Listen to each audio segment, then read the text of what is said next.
Into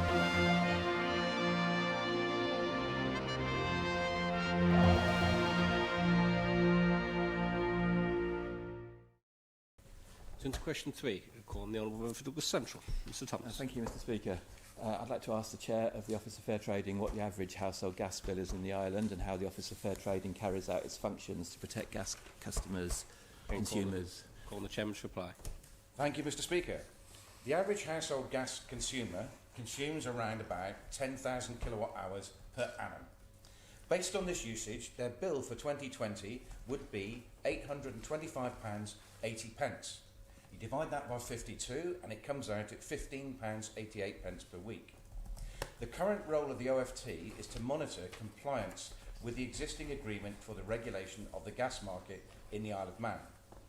During the term of the agreement, but excluding the period of notice of termination given by any party, the OFT is precluded from seeking to bring into force any legislation to regulate or control prices within the gas market. Also, it is prohibited from undertaking any investigation into gas prices pursuant to Section 19 of the Fair Trading Act 1996. Thank you, Mr Speaker. Supplementary question, Mr Thomas. Thank you very much. I appreciate that answer from the Chair.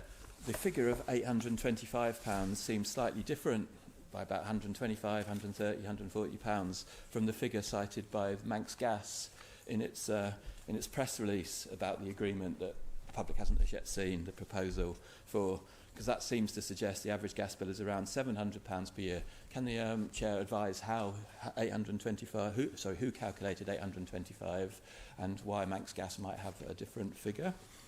Chairman to reply. Thank you, Mr Speaker. I've advised that the £825.80 was from my officers, and I cannot comment on why Manx Gas chose to choose a different figure. Supplementary question, Mr Baker. Thank you, Mr Speaker. Would the Chairman of the Office of Fair Trade agree with me that there are many different ways of calculating averages, and the mean, the mode, the median, and that could simply be a different methodology for calculating the average, which the Honourable Member Mr Thomas has actually asked the Chairman to answer in his question? Chairman to reply. I thank the Honourable Member for his supplementary question. Yes, I would agree. There are various ways of calculating averages, and it may be that Manx Gas have been looking at this through rose-coloured spectacles. But I would go with the OFT's officers' figures. Thank you, Mr Speaker. Supplementary question, Mr Thomas. Thank you, Mr Speaker. In fact, it's the other way around. OFT has a higher figure than Manx Gas, and so therefore, if it is a Manx Gas, if it is the OFT figure, the reduction would be, different perhaps. But the question to the Chair, honourable members, is that will the Office of Fair Trading, as the protector of gas consumers and all customers, and also the party to the 2015 gas agreement, investigate whether or not the statement made in the context of the negotiations about the impact of the proposed agreement, which is not yet public, was actually a fair representation, and will it use all the powers it has under the Gas Consumer Protection Acts and other protection acts to actually deal with that claim? Chairman to reply. Thank you, Mr Speaker. As the Office of Fair Trading hasn't actually been party to this agreement, we will have a close look at it when it is actually agreed, and we will enforce whatever is agreed at the end of the day. Mr Thomas. Thank you.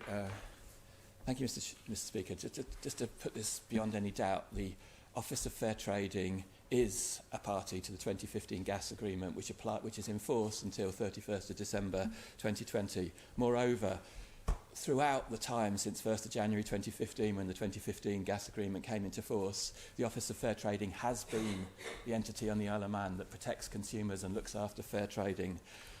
Would the Chair agree?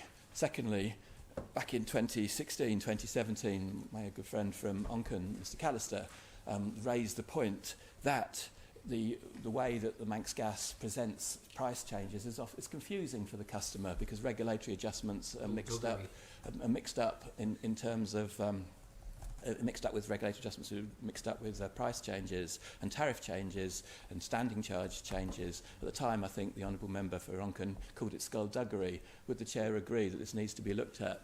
Chairman to reply. Thank you, Mr Speaker. The Office of Fair Trading had the 2015 agreement in place that we had to make sure Manx Gas adhered to. And while that agreement was in place, we were... It is in place. Well, it is in place, obviously. But while that agreement is in place, we are prohibited from actually doing a price investigation, which was part of the agreement. And I know the Honourable Member took exception to it and handed his resignation in from the OFT in 2015. And I think that the OFT going forward did put what pressure they could do on Manx Gas regarding clarity of customers' bills, and indeed the standing charges were put to one side latterly, and I think this was all to do with the fact that we were wielding a big stick the government was wielding a big stick with the possibility of a new agreement, and I think that at present this is the culmination and the reason why we're having a new agreement put in place. Thank you, Mr. Speaker. On to Mr. Thomas. Thank you, Mr. Speaker, and I'm sure the negotiators would want me to put this on record. The fact is that in the last 6 months since notice was given on terminating the gas agreement, Office of Fair Trading can actually exercise its powers that the Chair just advised that they couldn't exercise. And the simple fact remains that throughout the period 2015 to the end of 2020, the Office of Fair Trading is responsible for protecting consumers, gas or otherwise, and actually making sure that there's fair trading, which includes making sure that the presentation to customers is fair and reasonable and understandable. Does the Chair agree? Chairman. Thank you, Mr. Speaker. Yes, I would agree, but unfortunately the Office of Fair Trading is tasked to be regulator as well as consumer champion, and it is a very invidious position for the OFT to be in. And the agreement that was agreed, as I said previously, ties a hand on any price investigation. So we are where we are.